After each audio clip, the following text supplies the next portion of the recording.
سب سے پہلے پاکستان، میں ہوں ڈاکٹر نبیہہ علی خان، پروگرام آپ دیکھ رہے ہیں پورا سچ۔ ناظرین، آج پروگرام کا آغاز ایک اہم موضوع سے کرنے جا رہی ہوں۔ ویسے تو روزانہ ہی ہمارے بہت اہم موضوعات ہوتے ہیں، لیکن جب ہم بین المذاہب ہم آہنگی پالیسی کی بات کرتے ہیں، جب ہم بات کرتے ہیں حکومت کی کارکردگی اور کاموں کی، تو وہاں پہ آئین پاکستان کے تحت اقلیتوں کے جائز حقوق اور مفادات کی حفاظت ریاست کی ذمہ داری ہے، جسے وہ پورا کرتی بھی ہے، اور اس کے پورا کرنے میں جہاں بھی ضرورت محسوس ہوتی ہے دوسرے مذاہب کے لوگوں کو پوری سیکیورٹی کے حوالے سے، ذمہ دارانہ طور پر ان کے حقوق کا خیال رکھنے کے حوالے سے، تو پھر اقلیتوں کے حقوق اور مذہبی آزادی کے بارے میں شعور اجاگر کرنا بھی بین المذاہب ڈائیلاگ کانفرنسز کے ذریعے معاشرے میں پھیلایا جاتا ہے، تاکہ لوگوں کو آگاہی مل سکے کہ یہ بین المذاہب ہم آہنگی جو ہے، یہ جو مذہبی آزادی ہے، یہ کتنی ضروری ہے، کیونکہ مذہب کوئی بھی ہو، کسی بھی مذہب سے تعلق رکھنے والا کوئی بھی شخص ہو، وہ انتہائی اہم ہے۔ جیسے کہ رمضان المبارک کا بابرکت مہینہ بھی شروع ہو چکا ہے، اور اس مہینے میں جہاں ہم بہت سے نیکیوں کے کام کرتے ہیں، بہت سے اچھے کام کرتے ہیں، وہاں پہ ہماری پہلی اولین ترجیح یہ ہوتی ہے کہ ہم انسانیت کے ناطے نہ صرف مسلمانوں کا بلکہ دوسری اقلیتوں کا بھی خیال رکھیں، ان کے بھی حقوق کو اسی طریقے سے اہمیت دیں جس طریقے سے مسلمانوں کے حقوق ہیں، کیونکہ یہ رمضان المبارک جو مہینہ ہے، یہ اصل میں امن کا مہینہ ہے، محبت کا مہینہ ہے، بانٹنے کا مہینہ ہے، اخلاق کا مہینہ ہے، اخلاص کا مہینہ ہے۔ اس مہینے میں ہم وہ سب کام کرتے ہیں جو اچھے ہوتے ہیں، جو خالصتاً اللہ کی رضا کے لیے ہوتے ہیں۔ تو سب سے پہلے خالصتاً اللہ کی رضا کے لیے جو کام کیا جاتا ہے وہ دوسرے کی خدمت ہے، مدد ہے۔ اسی کا جذبہ لیتے ہوئے جو آئین پاکستان کے تحت اقلیتوں کے جائز تحفظ کے لیے جو ایک مہم تیار کی گئی ہے، وفاقی کابینہ بھی اپنے گزشتہ اجلاس میں جو ہے اس حوالے سے تذکرہ کر چکی ہے، پالیسی کی منظوری بھی دے جا چکی ہے، اور شہریوں کو جو اس میں ٹول فری نمبر بھی دیا گیا ہے، اس کے ایکشن پلان بھی کر لیا گیا ہے۔ یہ کیا ہے اور کس طریقے سے علماء اور مشائخ کی اس میں مدد لی جائے گی، کس طریقے سے علماء اور مشائخ اس میں شامل ہوں گے، اور بین المذاہب ہم آہنگی کے لیے جو مذہبی فیسٹیول، کانفرنسز اور سیمینارز ہوں گے، ان کا انعقاد کیسے کیا جائے گا، یہ تمام تر باتیں آج کے پروگرام میں جو ہے وہ میں کروں گی۔ میرے ساتھ معزز مہمان یہاں پر موجود ہیں مفتی سید عاشق حسین صاحب، جن کا جو چیئرمین ہیں کل مسالک علماء و مشائخ بورڈ کے، ہمارے ساتھ یہاں پر اسٹوڈیوز میں موجود ہیں۔ بہت شکریہ مفتی صاحب کہ آپ تشریف لائے، آپ کو ویلکم کہتی ہوں۔ ان کے ساتھ تشریف رکھتے ہیں ہمارے رپورٹر اور پہلے سب شیخ محمد یونس صاحب جو ہمارے تجزیہ کار بھی ہیں، تو ہم پہلے جو ہے وہ ان کی رپورٹ دیکھ لیتے ہیں شیخ محمد یونس صاحب کی، اس کے بعد جو ہے وہ آگے اس پہ بات کرتے ہیں۔ آئین پاکستان کے تحت اقلیتوں کے جائز حقوق و مفادات کی حفاظت ریاست کی ذمہ داری ہے، جسے پورا کرتے ہوئے حکومت کی طرف سے ایک پالیسی بنائی گئی ہے۔ بین المذاہب ہم آہنگی پالیسی کے اہم نکات سامنے آئے ہیں۔ ان میں اقلیتوں کے حقوق اور مذہبی آزادی کے بارے میں شعور اجاگر کرنا، بین المذاہب ڈائیلاگ اور کانفرنسوں کے ذریعے معاشرے میں برداشت کو فروغ دینا، انتظامی و قانونی اقدامات بروئے کار لاتے ہوئے اقلیتوں کو قومی دھارے میں لانا، میڈیا آگہی مہم کے توسط سے اقلیتوں کے خلاف منفی پروپیگنڈے کو توڑنا شامل ہے۔ وفاقی کابینہ اپنے گزشتہ اجلاس میں مذکورہ پالیسی کی منظوری دے چکی ہے۔ ضابطے کے تحت متعلقہ کمیشن قوانین اور پالیسیوں کو ایک نظر دیکھے گا۔ حکومت ایکشن پلان کے تحت ڈیٹا بیس کی تیاری، شہریوں کو ٹال فری نمبر دیا جائے گا، SMS الرٹ اور ویب ایویلیویشن سیل بنایا جائے گا۔ کمیشن اقلیتوں کو تشدد سے بچانے کے لیے وزارتوں اور صوبائی حکومتوں کے ساتھ مل کر کام کرے گا۔ ناظرین، رپورٹ آپ نے دیکھ لی ہے، اور اس رپورٹ کا اصل مقصد یہ ہے کہ جو بین المذاہب ہم آہنگی ہے، اقلیتوں کا تحفظ ہے، جو اقلیتوں کے خلاف منفی پروپیگنڈا کیا جاتا ہے، اس کے تحفظ کے لیے، اس کے توڑ کے لیے، اقلیتوں پر ہونے والا تشدد اس حوالے سے، اور 5% جو کوٹا ان کا رکھا گیا ہے باقاعدہ طور پر کہ ان کو جو ہے وہ جابز دی جائیں گی، ملازمتیں دی جائیں گی، اس حوالے سے بھی بات کریں گے۔ تعلیمی نصاب میں بھی بین المذاہب ہم آہنگی جو اس بات شامل کیے جائیں گے، سلیبس شامل کیا جائے گا، اس حوالے سے بھی جو ہے میں مفتی صاحب سے سوال کروں گی۔ یہ 77 سالہ تاریخ کی تناظر میں جو ہے وہ ناگزیر ہے کہ اب تک ہم نے ہمیشہ اقلیتوں کا تحفظ کیا ہے، دنیا جانتی ہے پاکستان واحد کنٹری ہے جہاں پہ اقلیت کو تحفظ دیا جاتا ہے، اور باقاعدہ طور پہ دوسرے مذہب کا بھی اتنا ہی احترام کیا جاتا ہے جتنا ہم اپنے اسلام کا احترام کرتے ہیں۔ تو ہمارے ساتھ مفتی سید عاشق حسین صاحب یہاں پر موجود ہیں۔ مفتی صاحب بتائیے گا مجھے کہ یہ جو ایک اقلیتوں کے خلاف منفی پروپیگنڈا کرنے والوں کے لیے جو توڑ نکالا گیا ہے، اس میں کن کن چیزوں کو مد نظر رکھا گیا ہے؟ ڈاکٹر صاحبہ، سب سے پہلے تو میں آپ کا اور کوہ نور چینل کے تمام سٹاف اور آنر کا، اور بالخصوص شیخ محمد یونس صاحب کا، جو عرصہ دراز سے منارٹیز پر اور ان کے حقوق پر اور اقلیتوں کے ساتھ ایک مذہبی ہم آہنگی کے رشتے کو پروان چڑھانے میں سرگرم عمل ہیں. آپ نے مجھ کو بھی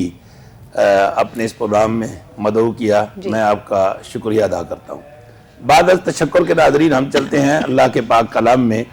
جو سب سے بڑا دعوے دار ہے بین المذاہب ہم آہنگی کا. اور جب ہم ڈاکٹر صاحبہ دیکھتے ہیں قرآن پاک میں، تو اللہ تبارک و تعالیٰ نے تکریم انسانیت کے حوالے سے کسی مذہب کی تفریق نہیں رکھی. کہا کہ وَلَقَدْ كَرَّمْنَا بَنِي آدم، کہ کائنات ارضی میں بسنے والا ہر انسان، چاہے اس کا تعلق کسی بھی مذہب سے ہے، وہ واجب التکریم ہے، وہ واجب العزت ہے. اس کی عزت نفس کا، اس کی جان کا، اس کے مال کا، اس کی عزت و آبرو کا، اور اس کے تمام انسانی حقوق کا اس طرح خیال رکھا جائے جیسا کہ حالی نے بڑا خوبصورت ترجمہ کیا ڈاکٹر صاحبہ اس آیت مبارکہ کا. کہا کہ پہلا سبق یہی ہے کتاب خدا کا، پہلا سبق یہی ہے کتاب خدا کا، ساری مخلوق ہے کنبہ خدا کا. اب کہنا میں یہ چاہوں گا کہ مذہب اسلام کی آڑ میں جو تشدد پسند لوگ اس ملک کی دشمنی مول لینے یا اس ملک کی دشمنی کو پروان چڑھانے کے لیے اقلیتوں کے ساتھ ظلم روا رکھتے ہیں، شاید وہ اس خبر سے یا اس عمل سے یا اس حکم سے ناآشنا ہیں کہ اسلام انسانی تکریم و تعظیم کا اتنا دائی ہے. ڈاکٹر صاحبہ، آپ اپنے بھائیوں سے پوچھئے گا کہ جب وہ قبرستان کسی جنازے کے ساتھ جاتے ہیں، میت کی تدفین کے وقت اگر کوئی شخص کسی قبر کے اوپر کھڑا ہو تو 10 آدمی بول پڑتے ہیں، بھئی نیچے قبر ہے، پیچھے ہٹ جاؤ. جو اسلام، جو مذہب اس مٹی کی توہین بھی برداشت نہیں کرتا جس کی منو مٹی کی چادر اوڑھ کر نیچے انسان سویا ہوا ہے، وہ کسی زندہ انسان کی ذلت کیسے قبول کرے گا؟ بالکل صحیح. اور میں سمجھتا ہوں کہ نبی مکرم علیہ السلام نے جس طرح اپنی امت کو مذہبی ہم آہنگی کا درس دیا ہے، اگر ہم وہ اپنا لیں ڈاکٹر صاحبہ، تو پاکستان کے لیے آئے روز جو انتہا پسند متشدد مائنڈ کے لوگ بدنامی اور رسوائی کا باعث بنتے ہیں، یہ اپنی موت آپ مر جائیں. رسول اللہ صلی اللہ علیہ وسلم نے فرمایا کہ اگر کسی مسلم ریاست کے اندر جنہیں ہم اقلیت کہتے ہیں یا منارٹیز کہتے ہیں، اسلام انہیں ذمی کہتا ہے. کہا جس نے کسی مسلم کنٹری کے اندر ذمی کے ساتھ ظلم کیا اور پھر اس ظالم کو سزا نہ ملی، اور میں قیامت کے دن اللہ کی عدالت میں اپنے اس امتی کے خلاف اس ذمی کے حق میں مقدمے کی وکالت کروں گا، اور اس وقت تک وکالت کروں گا جب تک اپنے امتی کو اس غیر مسلم پر کیے ہوئے ظلم کی سزا نہ دلوا دوں. نبی مکرم علیہ السلام کا یہی دین متین جو ہے، اس سے اگر ہم دیکھتے ہیں سیدنا حضرت فاروق اعظم رضی اللہ تعالیٰ عنہ کے دور میں مصر کے گورنر کے بیٹے نے ایک قبطی غلام تھا اور وہ مسیح تھا، اس کے ساتھ گھوڑ دوڑ میں شرکت کی، اور اس قبطی کا گھوڑا جو ہے وہ ریس جیت گیا. ریس جیتا تو گورنر کے بیٹے نے اپنی انسلٹ اور توہین سمجھتے ہوئے اس مسیحی نوجوان کی پیٹھ دروں سے پیٹ ڈالی، اور وہ جو قبطی تھا وہ سیدھا مرکزی حکومت میں مدینہ طیبہ و طاہرہ میں پہنچا، اور اسے حضرت فاروق اعظم رضی اللہ تعالیٰ سے شکایت کی. اور آپ نے مصر کے گورنر کو خط لکھا کہ یہ مظلوم میرے تک کیوں پہنچا؟ اس کا مطلب یہ ہے کہ تم منارٹیز کے ساتھ، تم جو نان مسلم ہیں ان کے حقوق کا تحفظ نہیں کر رہے، کیونکہ آج کا عنوان ہے اقلیتوں کے حقوق کا. تو ان کہا کہ آپ اس کو بھیج دیجئے، میں ابھی اس کے مجرم کو، چاہے وہ میرا بیٹا ہی کیوں نہ ہو، میں اس کو سزا دوں گا. تو حضرت فاروق اعظم نے کہا کہ یہ سزا دینا ہوتی تم اس وقت دیتے،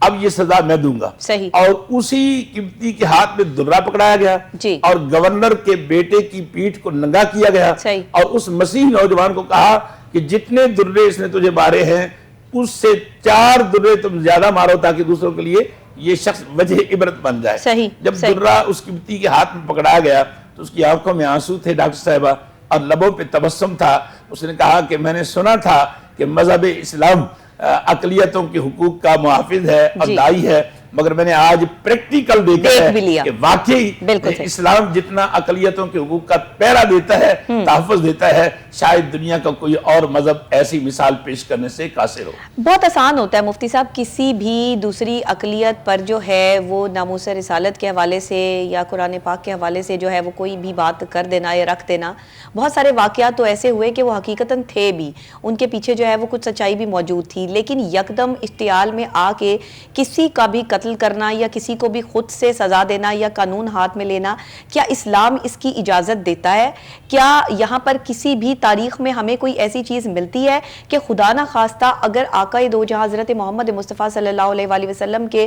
دور میں کہ جب انہوں نے اسلام کو پھیلانا شروع کیا تھا، اس سے پہلے تو جاہلیت بہت زیادہ تھی اور لوگ نہیں سمجھتے تھے کہ کیا ہے اللہ اور اس کے رسول اور احکامات کے معاملات تو جو ہے وہ نہیں معلوم تھے۔ جب میرے آقا نے یہ اسلام پھیلایا، بات بنی، آگے چلی، سمجھایا کہ کس طریقے سے انسانیت کا دین ہے، تو اس کے بعد لوگوں سے غلطیاں بھی ہوئی ہوں گی، ظاہری بات ہے۔ تو کیا اس وقت اسی طرح سے جو ہے وہ سنسار کر دیا جاتا تھا، کو پتھر مارے جاتے تھے لوگوں کو کہ ان سے کچھ ایسا اشتعال انگیزی کی جاتی تھی؟ کیا ایسے کوئی واقعات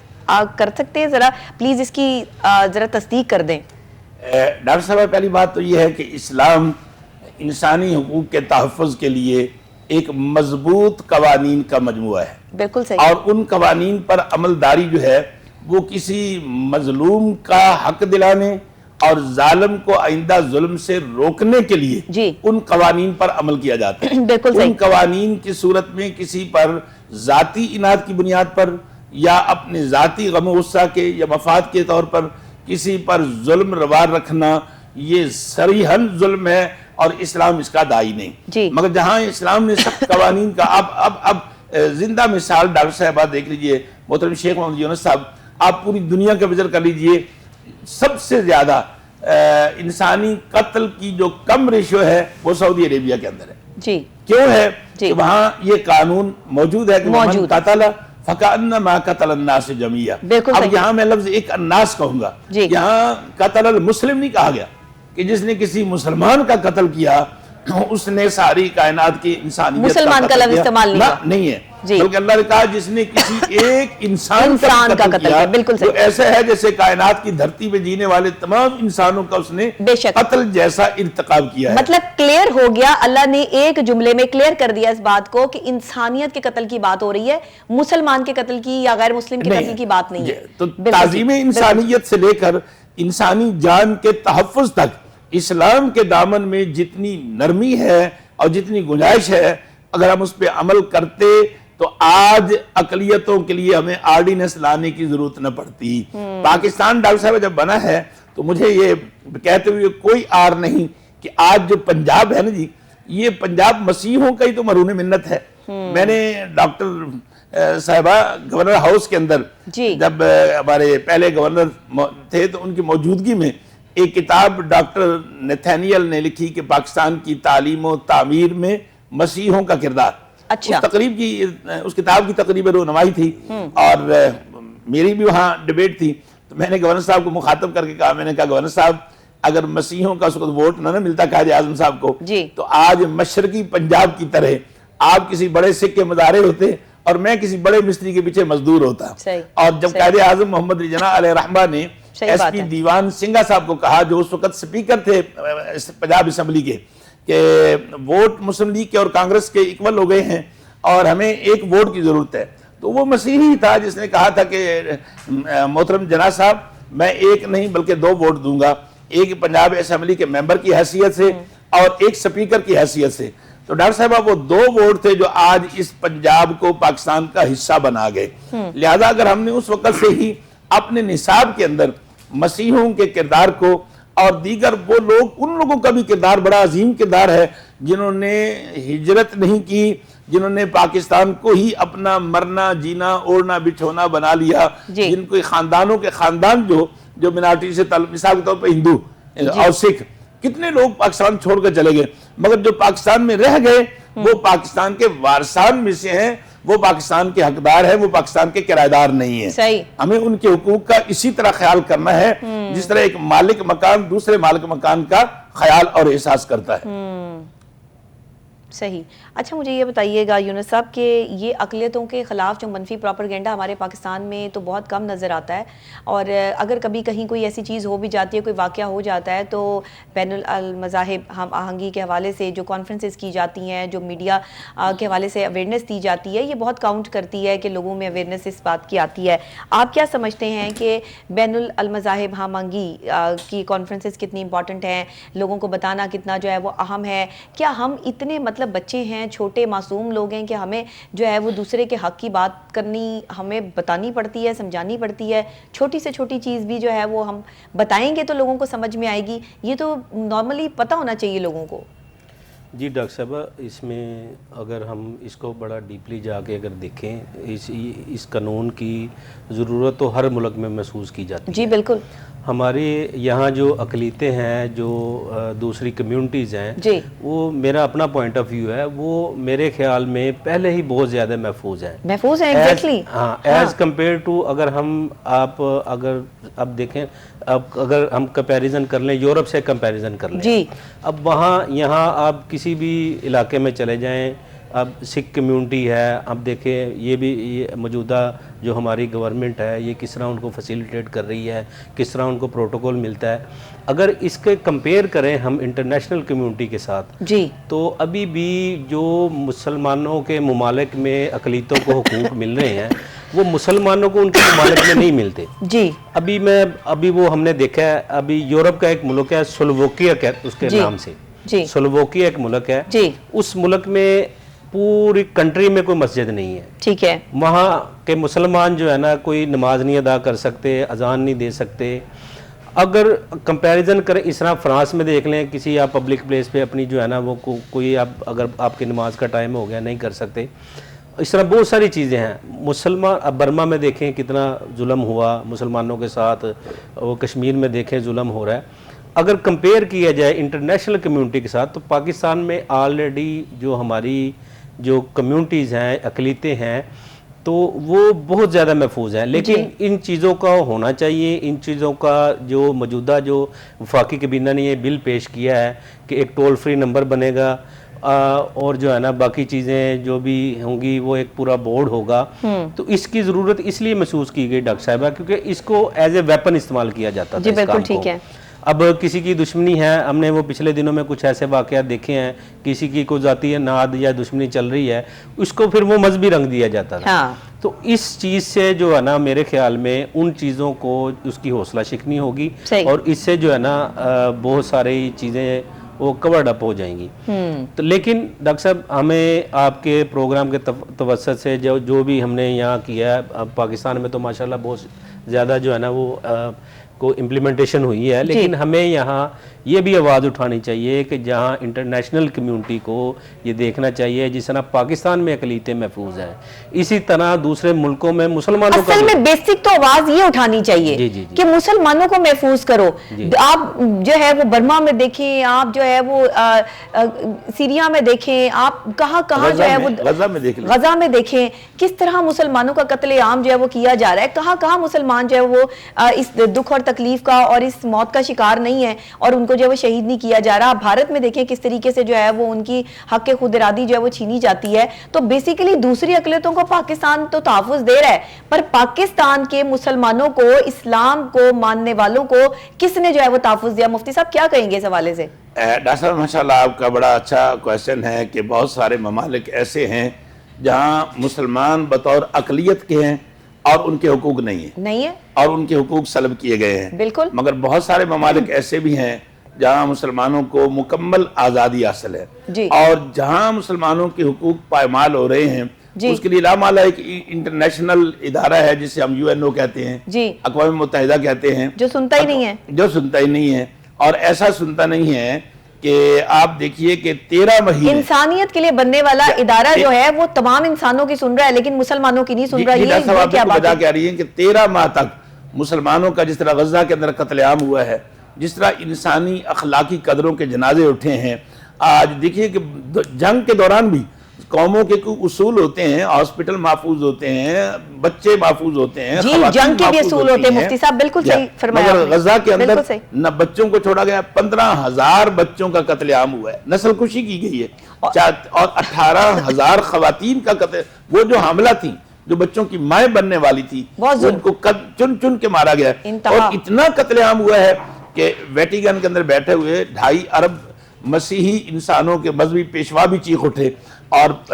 وہ کرے ظلم مسلمانوں پہ تو صحیح ہے, اور یہاں پر اگر کسی دوسری اقلیت پر ظلم ہو جائے تو غلط ہے. وہ فرانسس صاحب نے بھی, وہ بھی چیخ اٹھے, انہوں نے کہا کہ بس کر دو, انسانیت کا قتل عام جو ہے یہ اس وقت پوری دنیا کے حاکموں کا منہ چڑھا رہا ہے, اور 3 دفعہ بڑی پرزور اپیل کی اقوام متحدہ سے, مگر اقوام متحدہ کے کانوں پہ جسے کہتے ہیں جوں تک نہیں رنگی, وہ ایک مردہ گھوڑی کی صورت میں رہا, اور اسرائیل کو ایک کھلے بدماش کی طرح چھٹی دی گئی. میں سمجھتا ہوں کہ انسانی ضمیر جو ہے نا ڈاکٹر صاحبہ, یہ مذہب کے قیود سے آزاد ہے, اور یہ کسی وقت بھی انسان کا ضمیر جاگ اٹھتا ہے, اور ہر مذہب, وہ مذہبی مذہب نہیں جو انسان کے ضمیر کو بیدار نہ کرے. بالکل, بالکل, اور اسلام جتنا انسانی ضمیر کو بیدار کرتا ہے, کائنات میں اس کی مثال پیش نہیں کی جا سکتی. رسول اللہ صلی اللہ علیہ وسلم کس قدر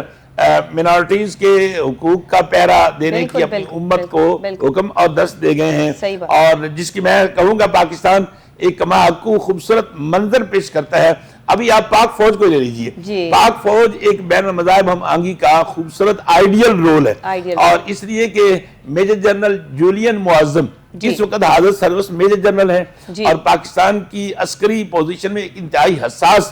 جو مقام ہے اس پہ ان کی اپائنٹمنٹ ہے, اور حساس مقام پر, ویسے تو ہر فوجی ہی حساس مقام پر ہوتا ہے, مگر بعض مقامات ایسے ہوتے ہیں جس پہ ملک کی سلامتی کا انحصار ہوتا ہے, تو یہ ہمارا ٹرسٹ لیول ہے نا. اور اسی طرح ڈاکٹر صاحب دیکھیے, یہ لاہور سی ایم ایچ میں ایک خاتون 1 سٹار جنرل ہیں, بریگیڈیئر ہیلن, یہ پاکستان کے اندر اقلیتوں کا, اور اسی طرح دیکھیے